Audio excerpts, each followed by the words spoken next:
안녕하세요. 저는 돌싱녀가 된 지 좀 된 30대 후반의 여성이에요. 어릴 때 여자는 남자를 잘 만나야 한다는 이야기를 많이 듣잖아요. 제게 그런 남자는 가정적이고 다정한 남자였어요. 남자는 3가지만 하지 않으면 된다는 생각이 있었거든요. 폭력, 도박, 무능력. 제가 가장 견디지 못할 것 3가지라고 생각했는데요. 이혼 후에는 이 생각이 바뀌었어요. 무슨 일인지 궁금하신가요? 그렇다면 먼저 저와 남편의 인연, 아니 악연의 시작부터 알아봐야죠. 저와 남편은 8살이나 차이 나는 커플이었어요. 남편과는 같은 동호회에서 만났는데 이후에 사랑으로 발전하게 됐죠. 와인 동호회였는데 어린 시절 그런 걸 동경하던 저는 그곳에서 남편을 만나서 어른 남성의 매력에 푹 빠졌어요. 물론 지금 생각하면 당장 빠져나와야 할 허영의 늪이었지만 그때는 그게 그렇게 멋있어 보이고 좋았거든요. 20대 중반이라 한창 호기심 강하고 이것저것 경험하고 싶을 때였거든요. 25 여성이 33세 남성과 사랑에 빠져 1년간 연애를 했죠. 사실 당시에는 제가 너무 어리다는 것과 어머니가 계시지 않다는 점, 그 2가지의 이유로 시부모의 반대가 있었어요. 시부모를 그 당시에는 만나지도 못한 채 거절당해야 해서 꽤 많이 상처받았었죠. 결국 저희는 헤어져야 했어요. 그런데 3년 뒤에 다시 재회하고서는 그 불이 더 커져서는 결국 제 나이 30즈음에 결혼에 꼴이 나게 됐어요. 솔직히 3년 사이에 남편이 결혼했다가 이혼을 한 전력이 있다는 걸 알고 살짝 고민도 했지만 헤어진 이유가 성격 차이였다는 걸 듣고는 괜찮다고 안일하게 생각해버렸어요. 당시 저는 이렇게 괜찮은 남자를 놓치다니 그 여자 보는 눈도 없다고 생각했지만 지금에 와서는 그 여자도 나랑 똑같았구나 싶더라고요. 남편은 나쁜 사람은 아니었지만 조금 수동적인 스타일이었어요. 크고 작은 일을 제게 맡기는 의존적인 성격이랄까? 그리고 일이 바쁘다는 단점 외에 나와 함께 있을 때는 언제나 상냥했기에 결혼 생활 유지에 큰 문제는 없을 거라고 생각했거든요. 그런데 그 상냥함이 큰 문제가 될 줄은 몰랐어요. 처음 그의 남다른 상냥함에 피해를 본 것은 아이를 낳은 지 6개월쯤 되던 날이었어요. 저는 아이를 낳기 전에 퇴사를 했고 당시 갓난쟁이였던 아들을 키우던 중이었어요. 남편은 영업직으로 일하며 많은 사람을 만나는 게 일이라 회식이나 회의 끝에 음식이나 디저트를 사는 일이 많았고 그들의 회식을 대신 계산하는 일도 종종 있었어요. 보통 남편 카드로 결제를 해서 제가 아는 일은 크게 없지만 그날은 이상하게 제 명의의 생활비 카드로 결제가 됐다고 문자 알림이 오더라고요. 숙박업소에서 결제된 내역인데 순간 저는 오늘 고객이 술이 많이 취했나 보다 하고 편하게 생각했었어요. 그런데 이상하게 2시간쯤 있으니 다시 알림이 오더라고요. 보니까 카드 내역이 취소가 됐다는 내용이었어요. 이상하다는 생각을 하고 있는데 바로 남편 전화로 전화가 오더라고요. 오빠. 저기요. 내가 생활비 카드를 잘못 써서 내역이 갔을 거야. 내가 알아서 취소했으니까 신경 쓰지 말라고 전화했어. 고객이 술이 너무 취해서 모텔을 잡아줬는데 남의 지갑에 손대기 좀 뭐해서 내 카드로 쓴다는 게 생활비 카드였어. 에휴, 그런데 취소해도 되는 거야? 그 사람 아직도 자고 있는 거 아니야? 중간에 깨서 자기 카드로 결제하라며 카드를 들이밀길래 나도 내가 낸 카드값 환불했지. 우리 아들 장난감 하나라도 더 사주려면 아껴야지. 안 그래? 근데 그 사람은 무슨 술을 그렇게 마셨대? 오빠는 많이 안 마셨어? 난 멀쩡해. 이제 곧 들어갈 거니까 좀만 기다려. 그렇게 평소와 다름없는 대화였지만 저는 이상하게도 찝찝한 기분을 지울 수가 없었어요. 보통 때의 남편이라면 영업에 쓰는 돈은 아깝지 않다고 말했을 테니까요. 제가 항상 그런 돈은 안 쓰면 안 되냐고 물어보면 그걸 해줌으로써 일을 따낼 수 있으면 더 큰 이익이라고 하곤 했죠. 게다가 수상한 정황은 그것만이 아니었어요. 취소를 굳이 2시간 뒤에나 한 이유는 뭘까? 고주망태가 됐다며 모텔에 실려간 사람과 2시간 동안 뭘 했을까? 그리고 집에 와서 해도 될 이야기를 굳이 취소 직후에 바로 전화를 했을까? 5만 가지 생각으로 가득 찬 머리가 계속 경고를 보내고 있었어요. 게다가 마지막에 그 멀쩡한 말. 항상 고객과 술을 마시면 어느 정도 취해서 들어오는데 그날은 고객이 고주망태가 됐는데도 정작 본인은 취한 기운이 전혀 없었어요. 아니겠지 하는 생각에도 점점 외도가 의심되어 육아를 하는 도중에도 울컥울컥 물어볼까 하는 생각이 들었어요. 그렇지만 의심뿐이고 증거가 있는 게 아니니 아무 말도 못하고 있었죠. 그러다가 며칠 뒤 남편이 스마트워치를 놔두고 간 일이 있었어요. 항상 차고 가는데 그날은 애가 가지고 놀다가 어디에 놔둔지 못 찾는 바람에 그냥 일하러 간 거였거든요. 아침 청소하다가 그걸 찾았는데 계속 눈이 가더라고요. 저는 이렇게 남편을 의심하느니 확인하고 마음 편해지자는 생각으로 워치의 통화 내역을 살폈어요. 통화 내역에는 이름을 저장하지 않은 많은 번호가 찍혀 있었어요. 쭉 훑어보는데 이상하게 한 번호만 통화 내역이 잦더라고요. 하루 거의 5번을 통화를 하는데 아무리 봐도 평범한 횟수가 아니잖아요.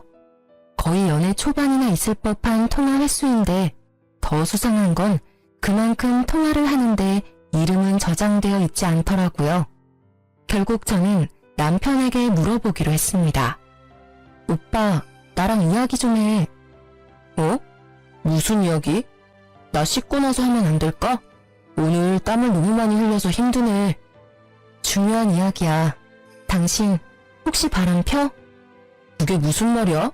난 그런 적 없어. 일하기도 바쁜데 무슨 바람이야. 저번 카드 내역이 너무 수상하잖아.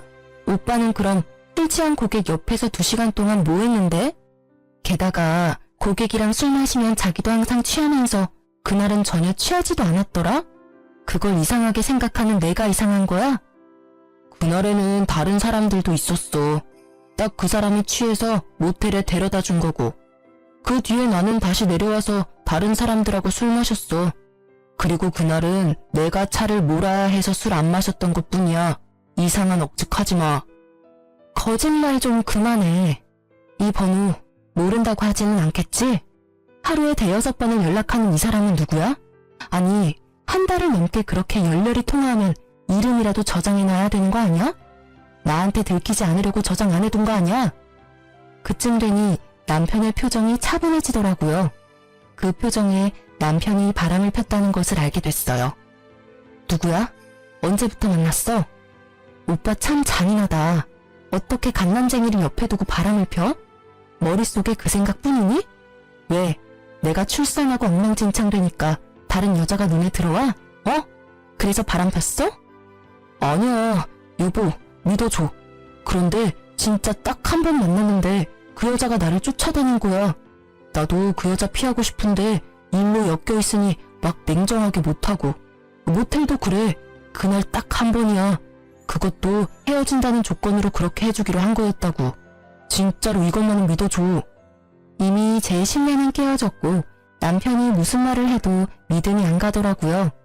게다가 상대방이 쫓아다녀서 만나줬다는 건 무슨 망언인지. 싫으면 다른 직원에게 그 여자 처분을 맡기면 될 것을 지도 싫지 않았으니까 연락하고 만났던 거 아니에요. 저는 분한 마음을 삭히지 못했어요. 그리고 다음날 예정되어 있던 시댁과의 식사 자리에 참석을 해서는 시부모에게 남편의 바람 사실을 알렸어요.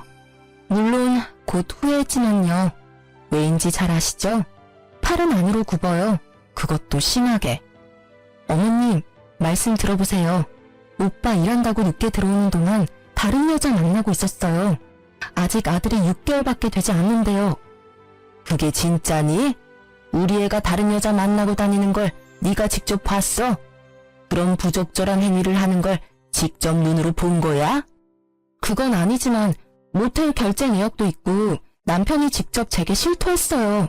나도 들었다. 딱 한 번이라며? 그것도 앞으로 그러지 않는다는 조건으로 한 번이라는데 넌 그것도 이해를 못 해주니?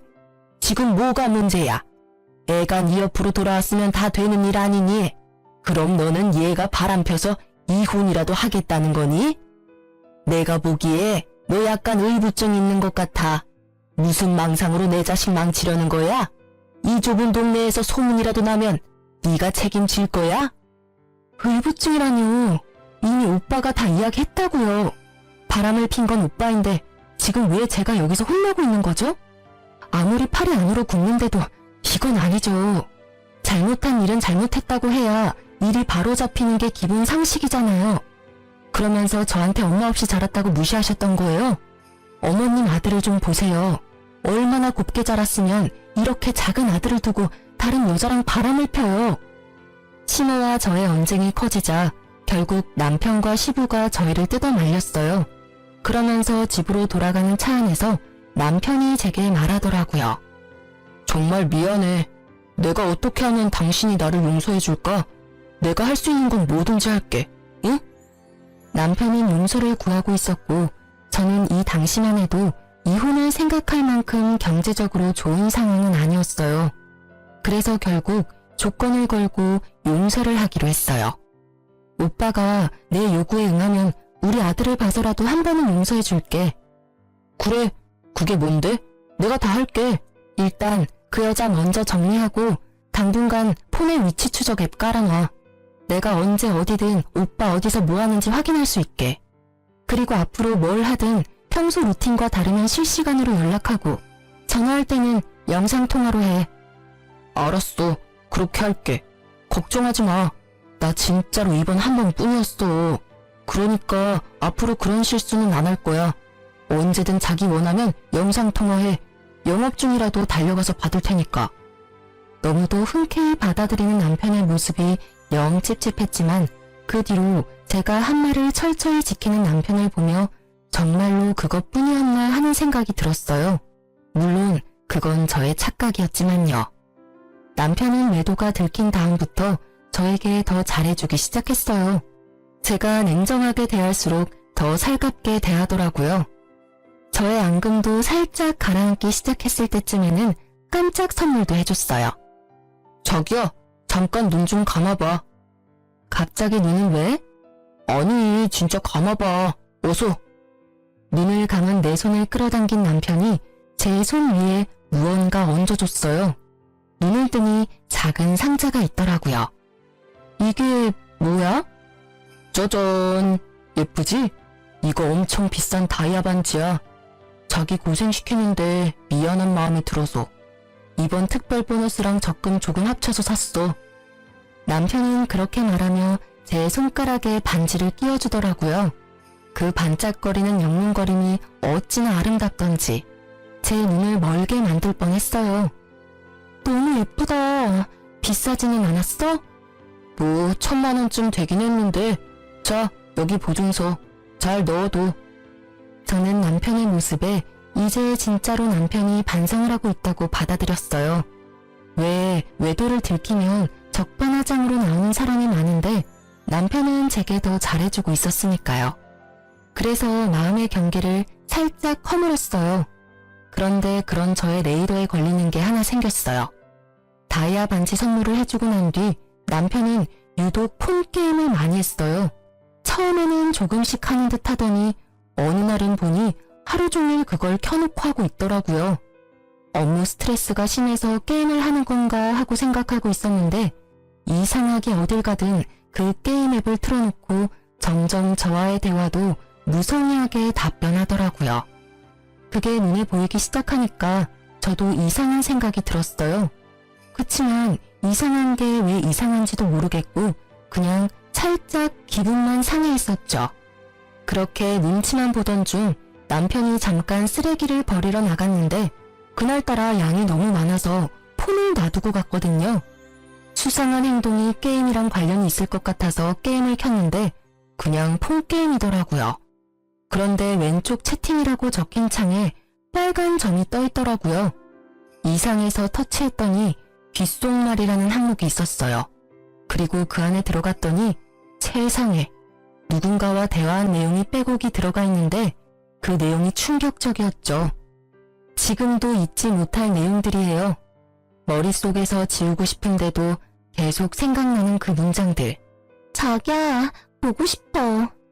나도 만나고 싶어. 오늘도 정말 좋았어. 그래? 그럼 내일 또 볼까? 항상 보던 거기 어때? 근데 옆에 남편이랑 애 자는데 자기 생각이 계속 나. 나 자기한테 푹 빠진 것 같아. 오늘 선물도 너무 고마웠고 사랑해. 나는 언제나 자기뿐이야. 등등등 기도 안 차더라고요. 상간녀도 남편과 애가 있는 유부녀더군요. 이러니 아무리 폰을 확인해도 알 수 없었고 이러니 폰을 놔두고 살 수 없었던 거죠. 열받은 저는 그 채팅 내역을 모두 사진으로 찍어놓고 아무 일 없다는 듯 남편을 맞이했어요. 속으로는 외도의 증거를 무조건 모아야 나와 내 아이가 편해진다는 생각뿐이었으니까요. 지금 당장 더러운 기분이라도 내 미래를 생각하면 지금보다 좀 더 좋은 타이밍이 있을 거라고 생각했거든요. 그렇지만 그럴수록 제 속만 골마가더라고요. 결국 갈 곳을 잃은 제 분노는 집안일을 하면서 쿵쾅거리며 신경질적인 몸짓으로 나타났죠. 그러다가 반지를 낀 손이 문 모서리에 부딪혀서 다이아 반지의 링과 다이아를 연결하는 받침 부분이 깨졌더라고요. 남편이 미워도 1000만원짜리 다이아 반지는 미울 수 없죠. 선물 받을 때 같이 받았던 보증서를 들고 주얼리 샵을 찾아갔어요.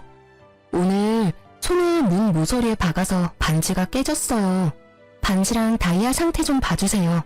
고칠 수 있을까요? 혹시 몰라서 보증서를 가져오긴 했는데 필요할까요? 네, 고객님. 제가 확인 먼저 해보겠습니다. 그런데 그걸 확인하는 직원 표정이 이상하더라고요. 그러고는 계속 봤던 곳을 또 보고 또 보고 이상하다는 생각을 하고 있을 때 직원이 무척 조심스러운 표정으로 제게 다가와 반지를 주더라고요. 저기 고객님, 죄송한데 이 반지의 다이아몬드가 보증서의 다이아몬드와는 다른 것 같습니다. 혹시 반지를 잘못 가져오신 건 아니실까요? 네? 그게 무슨 말이에요? 다이아몬드가 보증서와 다를 수 있나요?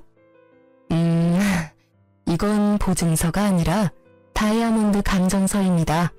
제가 말씀드리기가 조금 조심스러운데 이 반지는 엄밀히 말하면 다이아몬드가 아니에요. 감정서를 보면 거의 1000만원대의 다이아몬드인데 지금 이 반지의 보석은 다이아몬드가 아니에요. 시그니티 스톤이라고 지르콘이야 큐빅인 것 같아요. 순간 제 머리는 텅 비었어요. 1000만원짜리 반지가 몇십만원도 안 되는 가짜로 변하는 걸 눈앞에서 목격했더니 정말 놀랍더라고요. 혹시 이 보증서, 아니 감정서는 진짜일까요? 감정서는 제가 보기에는 진품 같습니다. 그렇지만 이 감정서와 이 반지의 가치는 같지 않아요. 감정서는 진짜고 반지는 가짜라는 직원의 말을 들으니 딱 견적이 나오더라고요. 이 나쁜 놈이 나한테는 가짜 반지와 진짜 감정서를 주고 상간녀에게 진짜 다이아몬드를 준 것 같더라고요. 감정서는 구매해야 주는 거라고 하니까요. 저는 점점 열이 오르는 것을 실시간으로 느끼고 있었어요. 주얼리샵에서 쪽팔리는 건 둘째치고 정말 지금 당장 이혼하고 싶은 생각밖에 없었거든요. 그렇지만 저는 냉정하게 생각하기로 했어요. 그래서 그 주얼리샵에서 가짜 반지의 훼손된 부위를 고칠 수 있는지 물어봤어요. 직원은 고쳐준다고 했고 금방 수리를 받고 나왔습니다. 그리고 저는 그 길로 남동생에게 전화를 했어요. 남동생은 늦둥이인데 당시 대학생으로 곧 취업을 앞둔 예비 직장인이었어요. 그래서 생각보다 시간이 많이 있었기에 저 좀 도와달라고 했죠. 매형이 외도를 하는 것 같다는 말을 했더니 남동생이 기꺼이 제 손과 발이 되어주겠다고 하더군요. 그렇게 저는 동생에게 남편의 미행을 하게 했어요. 남편이 여자를 만나면 여자를 따라가서 어디서 일하는지, 어디에 사는지, 어떤 사람을 만나는지 알려달라고 했어요. 이후 동생이 보낸 문자에는 여자의 직장과 집 주소와 둘을 미행하며 찍은 사진이 다 찍혀 있더라고요. 게다가 동생 말에 따르면 두 사람은 불륜을 저지르기 위해 차를 이용하지 않고 대중교통을 사용하며 어떤 곳이든 현금을 이용했다고 하더라고요. 이렇게 치밀하게 외도를 하다니 그 이야기를 남동생의 입으로 듣는 저는 자괴감과 분노로 불타올랐습니다. 어떻게든 이 두 연놈에게 복수를 해야겠다고 생각했어요. 그리고 며칠 뒤 친정아버지가 연락이 오셨더라고요. 예, 차가 너무 오래돼서 이제는 못 쓰겠구나. 차를 사야 하는데 지금 당장 쓸 수 있는 현금이 얼마 없는데 네가 좀 빌려주련? 아빠 적금 끝나면 이자 쳐서 돌려줄게. 아버지가 제게 도움을 청하시더라고요. 저는 아버지의 전화에 아주 좋은 생각이 떠올랐어요. 그날 저녁 그 여자와 만나고 돌아온 남편에게 저는 한치의 의심도 없는 표정으로 남편을 향해 물었어요. 오빠, 아빠 차가 오래돼서 고장나서 이제는 아예 작동이 안 된다고 하네? 내가 아빠 고생한 의미로 차 살 때 돈을 좀 보태주고 싶은데 내가 지금 돈 버는 것도 아니고 좀 그렇잖아. 그래서 그러는데 오빠가 준 다이아 반지 팔아서 돈 마련해도 돼? 제 말에 남편의 얼굴이 순식간에 흑빛으로 변하더라고요. 그 표정을 진짜 박제하고 싶을 만큼 웃겼습니다. 가짜 반지를 줬다는 그 명확한 증거가 얼굴에 드러났거든요. 내가 이게 가짜라는 걸 모르고 팔러 간다면 다 알게 될 거라고 생각했는지 초조하게 생각하더니 이내 말하더라고요. 자기야, 그 반지는 내가 자기한테 준 선물이잖아. 쉽게 팔려고 하지 말고 잠깐 있어봐. 어차피 장인어른 차도 바꿨어야 했고 나도 사위된 입장에 도움을 드리는 게 맞는 것 같으니까 내가 돈 마련해서 줄게. 그럴래? 그럼 좋지. 그렇잖아도 내일 주얼리 샵이나 갈까 했거든. 그동안 정이 많이 들었는데 그래도 돈 없을 때는 폐물을 파는 게 돈이 되니까.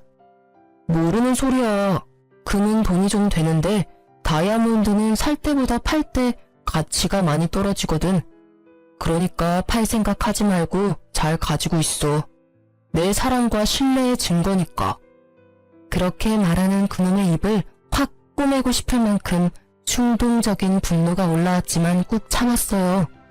이 가짜 반지로 1,000만 원을 벌었으니까요.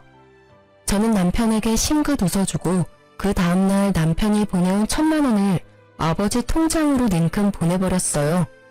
친정아버지는 큰돈에 깜짝 놀랐고 저는 일단 쓸 만큼 쓰시고 나머지는 넣어두라고 했죠. 이왕이면 다 써도 된다고 했어요. 이 나쁜 놈은 나랑 결혼하고 장인어른한테 신경 쓴 적이 단 한 번도 없으니까요. 아버지에게 주는 위자료라고 생각하는 게 맞겠죠. 그리고 저는 이 가짜 반지의 마지막 사용처를 이미 결정해둔 상태였어요. 이치 오빠, 다음 주 토요일에 사촌 언니가 결혼한대. 내가 애 본다고 못 가겠다고 했는데 꼭 오라고 하더라고. 근데 지방이라서 1박으로 다녀와야 하는데 갔다 와도 될까? 오빠는 힘들 테니까 집에서 쉬고 나도 오랜만에 친정 식구들하고 여행 가는 기분으로 다녀오게. 애기랑 같이 가서 애기 자랑도 하고 이왕 간 김에 오빠가 준 다이아 반지도 자랑하고 오게. 물론 사촌 언니의 결혼은 거짓말이었어요. 그렇지만 남편은 보기 좋게 걸려들더라고요. 그래, 갔다 와. 당신도 바람 좀 쐬야지. 아들은 나랑 있으면 더 올 것 같고 아직은 엄마 품이 더 좋은 것 같으니까 같이 갔다 와. 대신 그 다음날에는 내가 육아 전담할 테니까. 그럼 괜찮겠지? 그놈은 웃으며 제게 그렇게 말했습니다. 그 시커먼 속을 제가 모를 줄 알았나 봐요. 눈에 띄게 즐거워하는 눈빛을 보니 이번에도 제가 없는 틈에 상간녀와 만날 것 같더라고요. 그 모습을 보며 저는 속으로 비웃었지만 겉으로는 환하게 웃으며 말했어요. 응, 고마워. 사실 그날 오는 사촌 언니가 주얼리 디자인을 하는 언니거든. 그 언니한테 이렇게 예쁜 다이아 보기만 했지 선물 받은 적은 없지? 하고 자랑할 거야. 언니가 완전 부러워하겠지? 일부러 그렇게 말했어요. 이거 가짜라는 거 이제 곧 밝혀진다는 걸 알려줬죠. 남편의 얼굴이 다시 똥 마려운 개처럼 초조해 보이더라고요. 제 알 바 아니지만 이쯤 되면 이 똥 마려운 개가 뭔가 조치를 취하려고 할 거라 예상했어요. 자기야, 근데 가만히 생각해보니까 당신 몸도 아직 힘들고 이번 결혼식은 가지 않는 게 좋을 것 같아. 그냥 집에서 쉬지 않을래, 같이? 안 돼, 이번에는 꼭 가야 해. 그 언니는 나랑 자매처럼 컸어. 게다가 엄마랑도 오랜 시간을 같이 보내서 나한테는 각별한 사람이라고. 이번에는 무슨 일 있어도 갈 거야. 강경한 제 태도에 남편은 알겠다고 말은 했지만 그날부터 생각이 많아진 것 같았어요. 그리고 이틀 뒤 갑자기 저한테 반지 링 부분에 흠집이 생겼다며 자기가 깨끗하게 수리해서 오겠다고 하며 가지고 가더라고요. 가져갔다는 건 다시 돌려준다는 이야기고 다시 돌려줄 때는 가짜가 아닌 진짜가 되어 있겠죠. 전문가가 보면 대번에 알아챌 테니까요. 제가 다이아를 감정받을까봐 상간녀에게 준 진품과 제 가짜 반지를 바꿔치기 하려는 것 같더라고요. 제가 생각한 그대로 행동하는 남편을 보며 저는 오매불망 기다렸어요. 진짜 다이아몬드 반지를 말이죠. 그리고 가짜가 아닌 진짜를 가져온 날. 저는 그날부터 손에서 빼놓지 않고 매일 끼고 있었어요. 그리고 사촌 언니의 가짜 결혼식 날이 가까워졌어요. 저는 남편을 시댁에 보내놓고 몰래 상간녀의 직장을 찾아갔어요. 그리고 점심 먹으러 나오는 상간녀에게 다가가 말을 걸었죠. 안녕하세요. 누구세요? 저 당신이 바람피는 남자 와이프예요. 잠시 카페에서 얘기 좀 하실래요? 직장 앞에서 시끄러워져도 좋다면 전 여기도 상관없어요. 상간녀의 표정이 살짝 당황하는 듯 하더니 이내 당당해지더라고요. 참 이상한 게 왜 불륜을 저지르는 것들은 그렇게 당당할까요? 이 여자도 딱 그 모양새였어요. 내 남자에게 사랑받는다는 그 자신감이 이 해픈 여자를 당당하게 만든 모양이니 그걸 확 깨부셔주고 싶었거든요. 당신이 우리 남편이랑 깊이 사귀고 있는 거 알아요. 그래서 당신한테 하나 알려주려고 왔어요. 그 남자 보기보다 여자가 많아요. 당신 말고도 만나는 여자가 있으니까요. 그걸 왜 저한테 이야기하세요? 우리 사이 흔들려고 하시는 것 같은데 저는 그런 거에 흔들리지 않아요. 그 사람은 서로 이혼하고 결혼하자고 했거든요. 그 말에 거짓이 없다고 생각해요. 싸움에 진 개가 여기까지 와서 짖는 건 좀 아니죠? 이 상간녀에게 거짓말을 하고 있는 내내 저는 상간녀의 비아냥거리는 말을 들으며 분노를 삭히고 있었어요. 그렇지만 그녀가 말하는 남편의 말이 진심이라고는 생각 안 했어요. 만약 남편이 저와 이혼하고 싶었으면 이렇게 저 자세로 나오면서 가짜 반지로 환심까지 사려 하진 않았을 테니까요. 저는 최대한 여유로운 표정으로 웃어 보였어요. 한 방 먹여줄 시간이었거든요. 미안한데 그 남자가 당신을 사랑하고 있다고 생각한다면 그건 착각이라고 말해드리고 싶네요. 아시려나 모르겠네요. 그 남자요. 저랑 이혼할 생각이 없어요. 왜인지 알아요? 당신 그 손에 낀 반지 제 거랑 닮아 보이는데 그거 가짜거든요. 당신 존재가 그 정도뿐이라는 이야기죠. 제 말에 상간녀의 당당하던 얼굴이 놀라더라고요. 이거 진품이야. 같이 가서 확인도 했다고. 상간녀의 행동을 보니 남편 놈이 상간녀에게 상황 설명하지 않고 몰래 반지를 바꿔온 것 같더라고요. 물론 그랬겠죠. 외도나 하는 남자가 잠깐 바꿔치기 하면 될 일을 하며 애인에게 미움 살 일을 하지는 않을 테니까요. 저는 그래서 더 좋았죠. 못 믿겠으면 주얼리샵 가서 감정 받아봐요. 진짜인지 가짜인지. 그래야 당신이 사랑하는 그 남자 진심이 뭔지 알게 되겠죠. 아시겠지만 진짜를 준 상대가 좀 더 소중한 법이에요. 그렇지 않아요? 가격 차이가 어마어마할 텐데. 제 말에 상간녀가 순식간에 눈치를 채더라고요.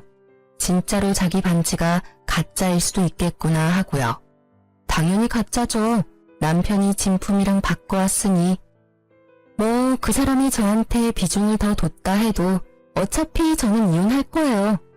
그리고 상간녀 소송도 같이 진행할 거고요. 무슨 이야기인지 아실 거라고 생각해요. 저는 보시다시피 당신 직장도 알고 심지어 집도 알아요. 제가 어떻게 할 것 같아요? 온 동네 소문 다 내줄까요? 그러기만 해봐. 나도 명예훼손으로 고소할 거예요. 아무리 내가 나쁜 짓을 했더라도 당신도 그러면 범법자야. 알아? 잘 알고 있어요.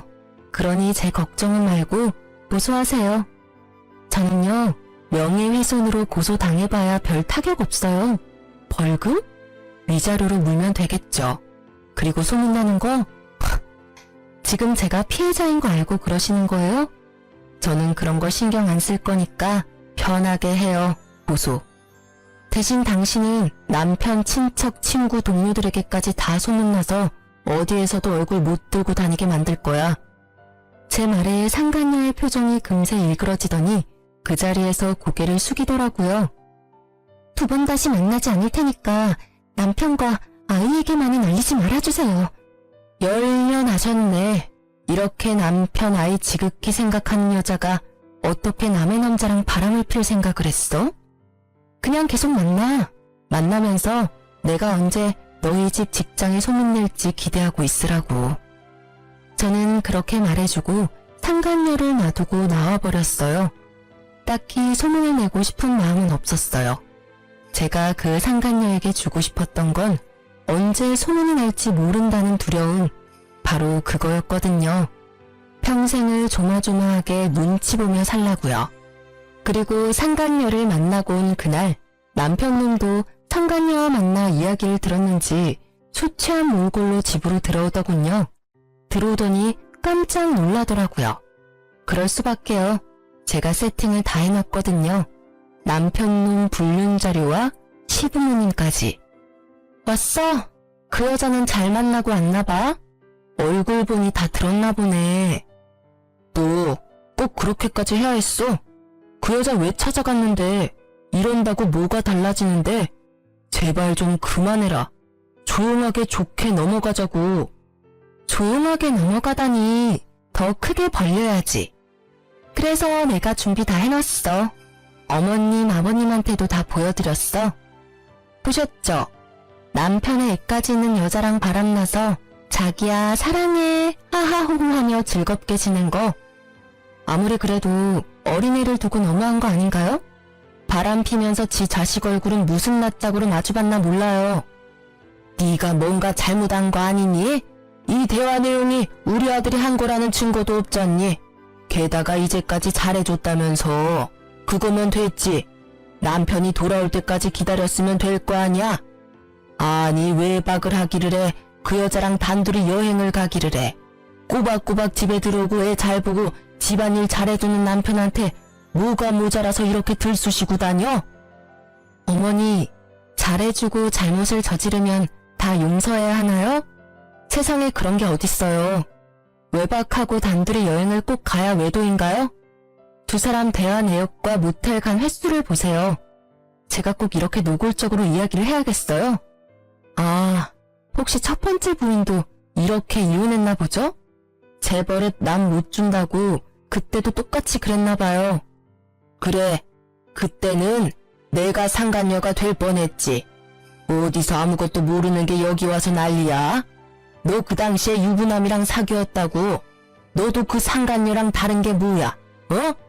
어디서 이게 잘난 척 어른들한테 따지고 들어? 시모의 폭탄 발언에 저도 순간 말문이 막혔어요. 분명히 제게 이혼했다고 이야기했었는데 그게 아니었더라고요. 이 나쁜 놈은 이혼 직전 별거 기간 중에 저를 만난 거였어요. 그 사실까지 알게 되니 더 이혼해야겠다는 생각이 들더라고요. 그때 분명 돌싱이라고 했어요. 이혼했다고 했으니까 만났지. 와이프 있었다는 걸 알았다면 절대 만나지 않았을 거라고요. 그때부터 나를 속였어. 나까지 망치려고. 나를 상간녀로 만들 뻔했다고. 야, 이 나쁜 놈아. 제가 받은 충격은 상상 이상이었어요. 나를 상간녀로 만들 뻔했던 남편놈의 대담한 행각에 그저 말문이 막힐 뿐이었어요. 그런 내게 아직 할 말이 남았는지 남편은 여전히 구구절절 내게 핑계 겸 탓을 하더라고요. 그래, 내가 총각 행세는 했지만 그때는 이혼 전 별거 중이었어. 그만큼 내가 너를 좋아했다고. 내가 바람은 피웠지만 언제나 너한테 돌아왔잖아. 이번에도 기다려줬으면 네 옆으로 돌아왔을 거라고. 그리고 내가 바람 핀 게 그렇게 충격적이야? 아니, 내가 바람을 안 피는 게 이상한 일 아니야? 네 그 모습을 보면 어떤 남자가 당신한테 매력을 느낄 수 있어. 내가 잘못하긴 했지만 당신도 너무 편하게 있었던 거 아니야? 좀 꾸미고 예쁘게 있을 수도 있잖아. 바람을 필 원인을 당신이 제공한 거나 다름없다고. 나를 좋아했다는 사람이 이런 짓을 해? 그래놓고 내가 원인을 제공을 했다고? 내가 잘못한 게 있다면 네 새끼 아들 낳아서 키우느라 꾸미지도 못하고 몸매 망가진 거 하나야. 내가 원해서 망가졌어? 그럼 나 혼자 원해서 애 낳았니? 어디서 그딴 식으로 말할 수가 있어? 지금 벌어진 일들 중에 어느 것 하나 내가 원인이 된 일은 없어. 전부 네 잘못이지. 의지박약에 여자라면 환장을 하는 나쁜 놈. 그래, 결혼하고 애 낳고도 예쁘게 차려입고 몸매 관리하는 여자가 그렇게 좋았어? 그럼 뭐해? 그 여자도 불륜이나 저지르는 상간녀인데. 물론 네가 원한 건 하나도 없겠지. 그렇지만 매일 그 얼굴 보고 살아야 하는 내 생각도 좀 해줘야지. 게다가 내가 이만큼 숙여줬으면 너도 좀 양보해줘야 하는 거 아니야? 뭘 모르고 있나 본데 어찌됐건 나는 피해자고 그쪽은 가해자야. 유책 배우자. 그 말 뜻이 뭔지는 알지? 바람은 빼박이라고. 자, 결정해. 합의 이혼할 건지 소송으로 갈 건지. 합의하면 5천만 원에 반지, 아기 친권, 양육권 내가 가져갈 거야. 근데 소송으로 간다고 하면 나는 절대 이길 자신 있어. 그리고 이야기하는데 그 여자한테 상간녀 소송도 할 거야. 네가 뭔데 다 가져가. 소송해. 난 한 푼도 못 줘. 분명히 이야기했다. 이 이혼에는 네가 더 큰 잘못이 있어. 혼인 생활을 유지하지 못할 결정적인 사유. 나는 바람은 피웠어도 너랑 집에 최선을 다했다고. 남편 놈의 논리는 하나부터 열까지 기발한 것뿐이었어요. 어떤 환경에서 자라면 저런 논리적인 또라이가 될 수 있는 걸까요? 저는 콩숨을 치며 남편의 말에 맞받아치려 입을 열었어요. 그런데 그때 시부가 먼저 호통을 버럭 치시더라고요. 둘 다 그만해라. 내가 너한테 그 돈 줄 테니까 둘이서 그만 싸우고 깔끔하게 헤어져. 여기저기 남들 입방아에 오르내리면 그것만큼 보기 흉한 것도 없어. 아버지, 제가 불쌍하지도 않으세요? 돈도 위자료로 다 뜯기고 애도 뺏기게 생겼다고요. 왜 제가 다 잃어야 하는데요? 불쌍하기는. 좋아서 바람 펴놓고 이제 와서 피해자인 척이야? 왜? 이번에도 변명해봐. 그 여자가 당신 쫓아다녀서 딱 한 번 자줬다고. 내가 첫 번째 외도 때 그냥 인연 끊었어야 하는데 이제껏 끌고 온 것 자체가 문제였어. 아니, 그게 첫 번째가 맞긴 했어? 내가 모르는 다른 여자가 여기저기 있을지도 모르지. 진짜 징그럽다. 사람들은 알아? 이런 식으로 겉과 속이 다르게 사는 거. 나한테 잘해주면서 그딴 식으로 생각했다는 것 자체가 충격이야. 그만하라는데도. 너 앞으로 결혼해 결자도 꺼내지 마라. 여자 만나고 싶으면 결혼하지 말고 미혼 상태로 만나. 괜히 결혼해가지고 이런 분란을 2번이나 만들고. 내가 네 첫 이혼 때도 얼마나 창피했는지 알고나 있어? 네가 나한테 아들 노릇하고 싶다면 적어도 그 정도 책임은 져라. 앞으로 또 이런 구설수 생기면 상속은커녕 내 재산 전부 사회에 기부해버리고 갈 거니까. 시부는 동네에서 작은 음식점을 하시는데 아무래도 동네 사람들 상대로 하시는 장사다 보니 이런 안 좋은 일에 민감하셨거든요.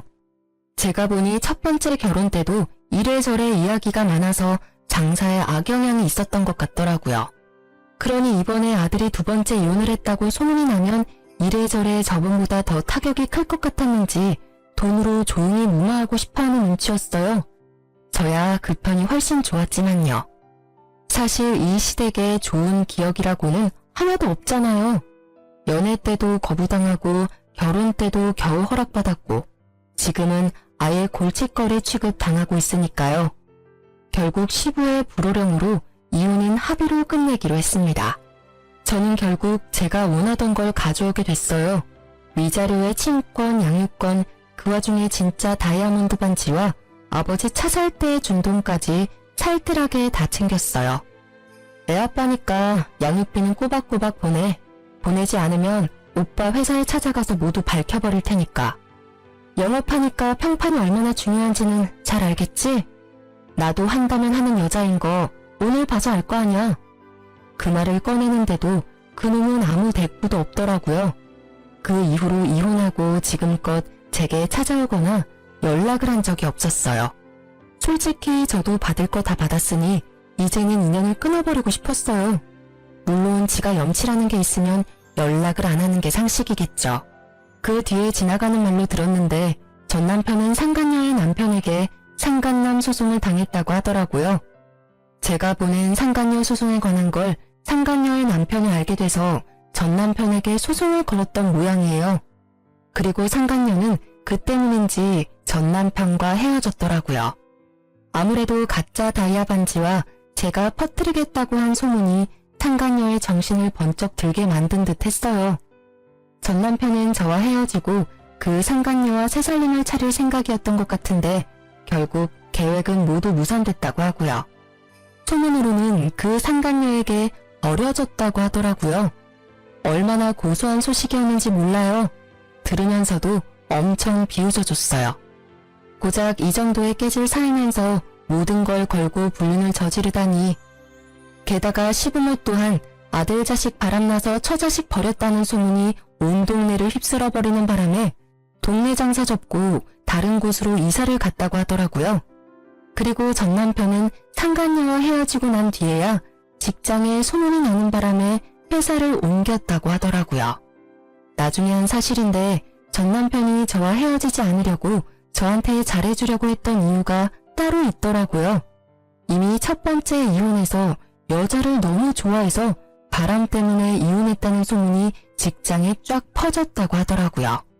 그런 와중에 두 번째 이혼만은 절대 사수하려고 한 모양이었어요. 어떻게든 정상적인 사람으로 보이고 싶었나 봐요.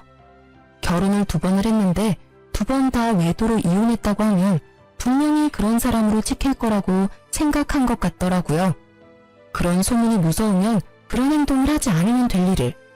결국 습관처럼 다른 여자하고 붙어먹다가 이 난리를 만들게 됐으니 자업자득이죠. 어쨌든 그 퇴사 소식에 이제 절대 저와 만날 일 없을 거라는 생각에 속이 후련해졌어요. 저는 친정아버지와 함께 아이 키우며 잘 지내고 있어요. 애가 어느 정도 커서 일에 다시 복귀했죠.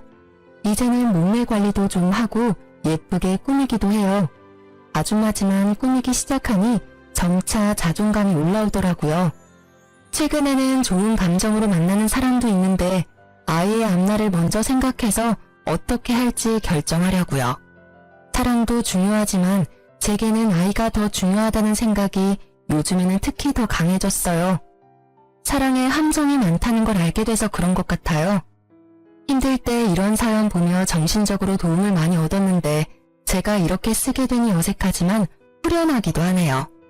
사연을 쓰면서 다시 깨달은 거지만 바람 피는 건 용서를 하는 게 아니에요. 그냥 바로 거르는 게 정답이죠. 모두들 이건 잊지 마세요. 긴 글 끝까지 읽어주셔서 너무 감사하고 모두들 행복한 하루 보내세요.